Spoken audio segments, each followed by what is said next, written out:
Chapter 36. Babaji's Interest in the West. Master, did you ever meet Babaji? It was a calm summer night in Serampore. The large stars of the tropics gleamed over our heads as I sat by Sri Yukteswar's side on the second-story balcony of the hermitage. Yes, Master smiled at my direct question, his eyes lit with reverence. 3 times I have been blessed by the sight of the deathless Guru. Our first meeting was in Allahabad at a Kumbh Mela. The religious fairs held in India since time immemorial are known. As Kumbh Melas, they have kept spiritual goals in constant sight of the multitude. Devout Hindus gather by the millions every 6 years to meet thousands of sadhus, yogis, swamis, and ascetics of all kinds. Many are hermits who never leave their secluded haunts except to attend the melas and bestow their blessings on worldly men and women. I was not a Swami at the time I met Babaji, Sri Yukteswar went on, but I had already received Kariya initiation from Lahiri Mahasaya. He encouraged me to attend the Mela, which was convening in January 1894 at Allahabad. It was my first experience of a Kumbha. I felt slightly dazed by the clamor and surge of the crowd. In my searching gazes around, I saw no illumined face of a master. Passing a bridge, on the bank of the Ganges, I noticed an acquaintance standing nearby, his begging bowl extended. Oh, this fair is nothing but a chaos of noise and beggars, I thought in disillusionment. I wonder if Western scientists, patiently enlarging their realms of knowledge for the practical good of mankind, are not more pleasing to God than these idlers who profess religion, but concentrate on alms. My smouldering reflections on social reform were interrupted by the voice of a tall sannyasi who halted before me. Sir, he said, a saint is calling you. Who is he? Come and see for yourself. Hesitantly following this laconic advice, I soon found myself near a tree whose branches were sheltering a guru with an attractive group of disciples. The master, a bright, unusual figure with sparkling dark eyes, rose at my approach and embraced me. Welcome, Swamiji, he said affectionately. Sir, I replied emphatically, I am not a Swami. Those on whom I am divinely directed to bestow the title of Swami never cast it off. The saint addressed me simply, but deep conviction of truth rang in his words. I was engulfed in an instant wave of spiritual blessing. Smiling at my sudden elevation into the ancient monastic order, I bowed at the feet of the obviously great and angelic being in human form who had thus honored me. Babaji, for it was indeed he, motioned me to a seat near him under the tree. He was strong and young and looked like Lahiri Mahashaya. Yet the resemblance did not strike me, even though I had often heard of the extraordinary similarities in the appearance of the two masters. Babaji possesses a power by which he can prevent any specific thought from arising in a person's mind.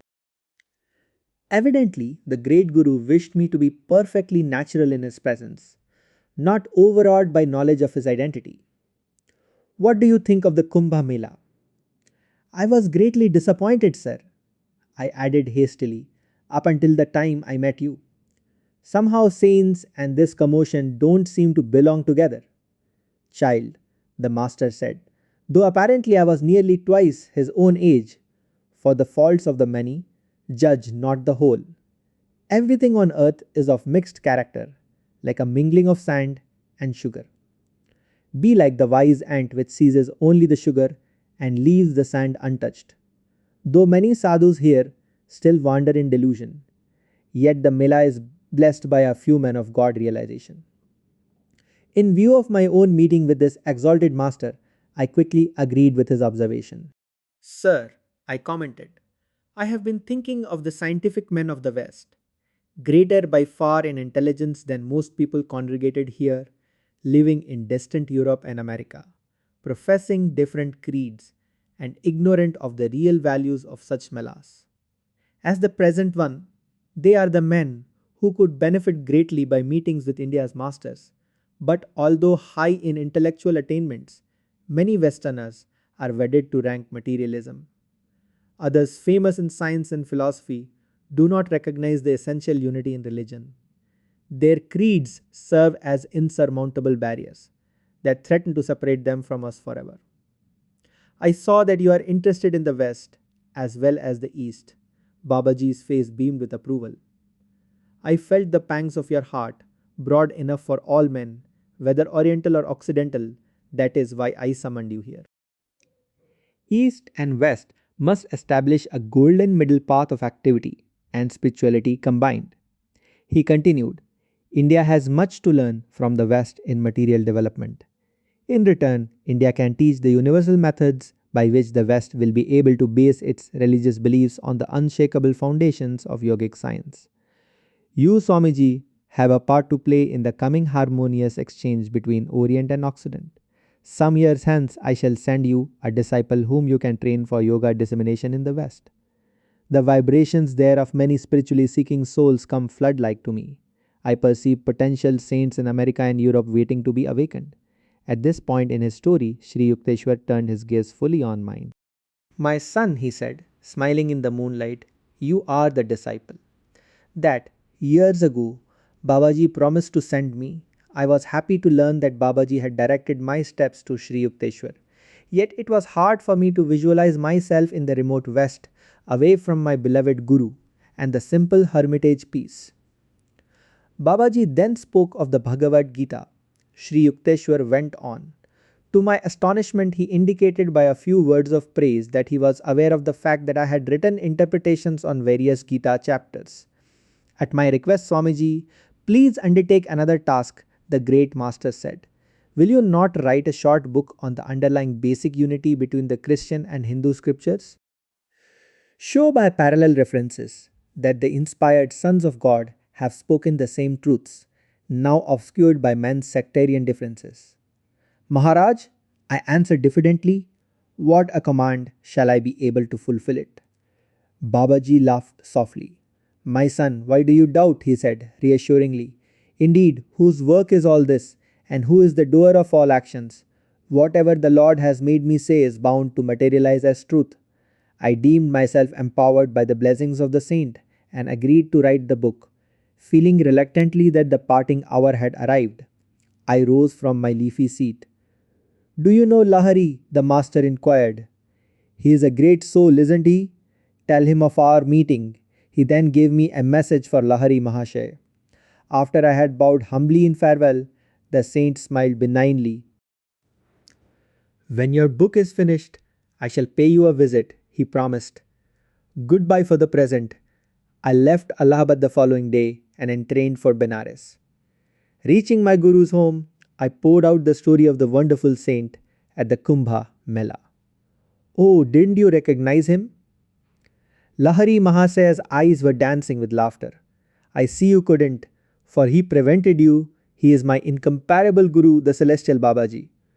Babaji, I repeated awestruck, the Yogi Christ Babaji. The invisible visible Savior Babaji. Oh, if I could just recall the past and be once more in his presence to show my devotion at his lotus feet. Never mind, Lahari Mahasaya said consolingly. He has promised to see you again. Gurudeva, the Divine Master, asked me to give you a message. Tell Lahiri, he said, that the stored up power for this life now runs low. It is nearly finished. At my utterance of these enigmatic words, Lahari Mahasaya's figure trembled as though touched by a lightning current. In an instant, everything about him fell silent, his smiling countenance turned incredibly stern. Like a wooden statue, somber and immovable in its seat, his body became colorless. I was alarmed and bewildered. Never in my life had I seen this joyous soul manifest such awful gravity. The other disciples present stared apprehensively. 3 hours passed in utter silence. Then Lahari Mahasaya resumed his natural cheerful demeanor and spoke affectionately to each of the chalas. Everyone sighed in relief. I realized by my master's reaction that Babaji's message had been an unmistakable signal by which Lahari Mahasaya understood that his body would soon be untenanted. His awesome silence proved that my Guru had instantly controlled his being, cut his last cord of attachment to the material world, and fled to his ever-living identity in spirit. Babaji's remark had been his way of saying, I shall be ever with you, though Babaji and Lahari Mahashaya were omniscient and had no need of communicating with each other through me or any other intermediary. The great ones often condescend to play a part in the human drama. Occasionally, they transmit their prophecies through messengers in an ordinary way that the final fulfillment of their words may infuse greater divine faith in a wide circle of men who later learned the story. I soon left Banaras and set to work in Serampore on the scriptural writings requested by Babaji. Sri Yukteswar continued, no sooner had I begun my task than I was able to compose a poem dedicated to the deathless Guru. The melodious lines flowed effortlessly from my pen, though never before had I attempted Sanskrit poetry. In the quiet of night, I busied myself over a comparison of the Bible and the scriptures of Sanatan Dharma. Quoting the words of the blessed Lord Jesus, I showed that his teachings were in essence one with the revelations of the Vedas. To my relief, my book was finished in a short time. I realized that this speedy blessing was due to the grace of my Param Guru Maharaj. The chapters first appeared in the Sadhu Zambat journal. Later they were privately printed as a book by one of my Kidarpur disciples. The morning after I had concluded my literary efforts, Master continued, I went to the Rai Ghat here to bathe in the Ganges. The ghat was deserted. I stood still for a while, enjoying the sunny peace. After a dip in the sparkling waters, I started for home. The only sound in the silence was that of my Ganges-drenched cloth, swish-swishing with every step. As I passed beyond the sight of the large banyan tree near the river bank, a strong impulse urged me to look back. There, under the shade of the banyan, and surrounded by a few disciples, sat the great Babaji. Greetings, Swamiji, the beautiful voice of the master rang out to assure me I was not dreaming. I see you have successfully completed your book. As I promised, I am here to thank you. With a fast beating heart, I prostrated myself fully at his feet. Param Guruji, I said imploringly, will you and your chelas not honor my nearby home with your presence? The Supreme Guru smilingly declined. No, child, he said. We are people who like the shelter of trees. This spot is quite comfortable. Please tarry a while. Master, I gazed entreatingly at him. I shall be back at once with some special sweetmeats.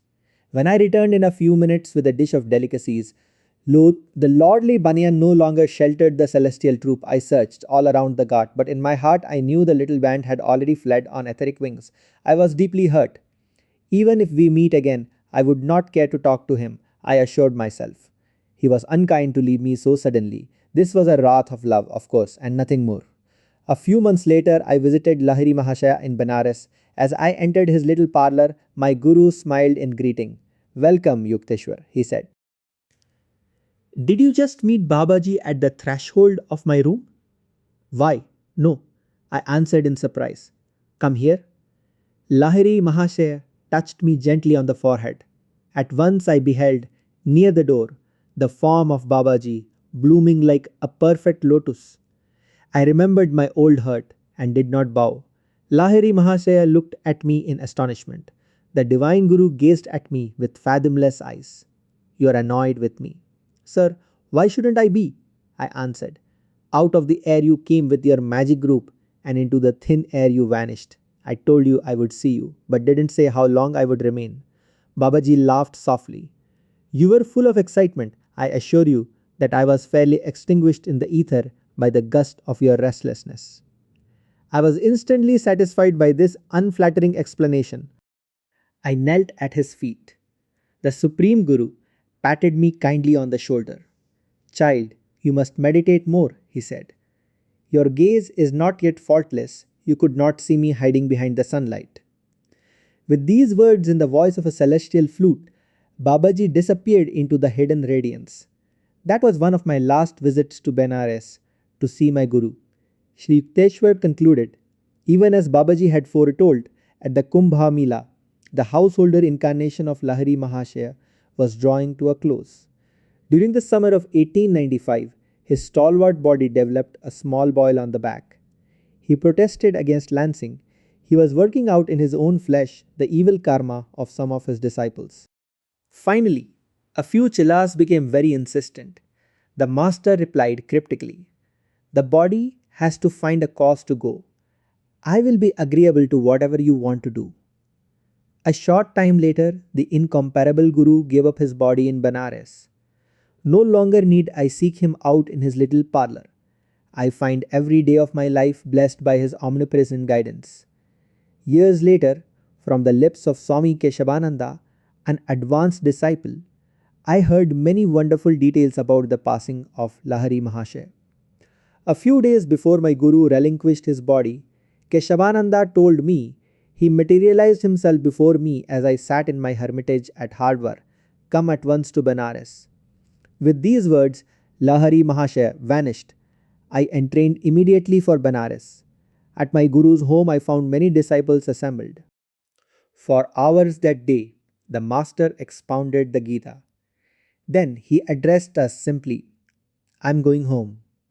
Sobs of anguish broke out like an irresistible torrent. Be comforted. I shall rise again after this utterance. Lahiri Mahasaya thrice turned his body around in a circle, faced the north in his lotus posture, and gloriously entered the final Mahasamadhi. Lahiri Mahashaya's beautiful body, so dear to the devotees, was cremated with solemn householder rites at Manikarnika Ghat by the holy Ganges. Keshavananda continued the following day at 10 o'clock in the morning while I was still in Benares. My room was suffused with a great light. Lo before me stood the flesh and blood form of Lahiri Mahashaya. It looked exactly like his old body, except that it appeared younger and more radiant. My divine Guru spoke to me, Keshavananda. He said, it is I. From the disintegrated atoms of my cremated body, I have resurrected a remodeled form. My householder work in the world is done, but I do not leave the earth entirely. Henceforth, I shall spend some time with Babaji in the Himalayas and with Babaji in the cosmos. With a few words of blessing to me, the transcendent Master vanished. Wondrous inspiration filled my heart. I was uplifted in spirit, even as were the disciples of Christ and Kabir when they had gazed on their living gurus after physical death. When I returned to my isolated Hardwar hermitage, Keshavananda went on. I carried with me the sacred ashes of my Guru. I know he has escaped the spatio-temporal cage. The bird of omnipresence is freed. Yet it comforted my heart to enshrine his sacred remains. Another disciple who was blessed by the sight of his resurrected Guru was the saintly Pankhanan Bhattacharya, founder of the Calcutta Arya Mission Institution. I visited Pankhanan at his Calcutta home and listened with delight to the story of his many years with the Master. In conclusion, he told me of the most marvelous event in his life.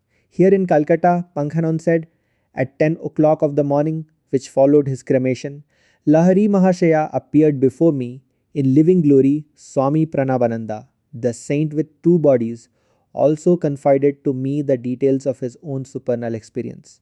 A few days before Lahari Mahashaya left his body, Pranabananda told me at the time he visited my Ranchi school, I received a letter from him requesting me to come at once to Benares. I was delayed, however, and could not leave immediately. As I was in the midst of my travel preparations about 10 o'clock in the morning, I was suddenly overwhelmed with joy to see the shining figure of my Guru. Why hurry to Benares? Lahari Mahasaya said, smiling. You shall find me there no longer. As the import of his words dawned on me, I sobbed broken-heartedly, believing that I was seeing him only in a vision. The Master approached me comfortingly. Here, touch my flesh. He said, I am living as always. Do not lament. Am I not with you forever? From the lips of these three great disciples, a story of wondrous truth has emerged. At the morning hour of 10, on the day after the body of Lahari Mahasaya had been consigned to the flames, the resurrected Master, in a real but transfigured body, appeared before three disciples, each one in a different city. So when this corruptible shall have put on incorruption, and this mortal shall have put on immortality, then shall be brought to pass the saying that is written, Death is swallowed up in victory. O death, where is thy sting? O grave, where is thy victory?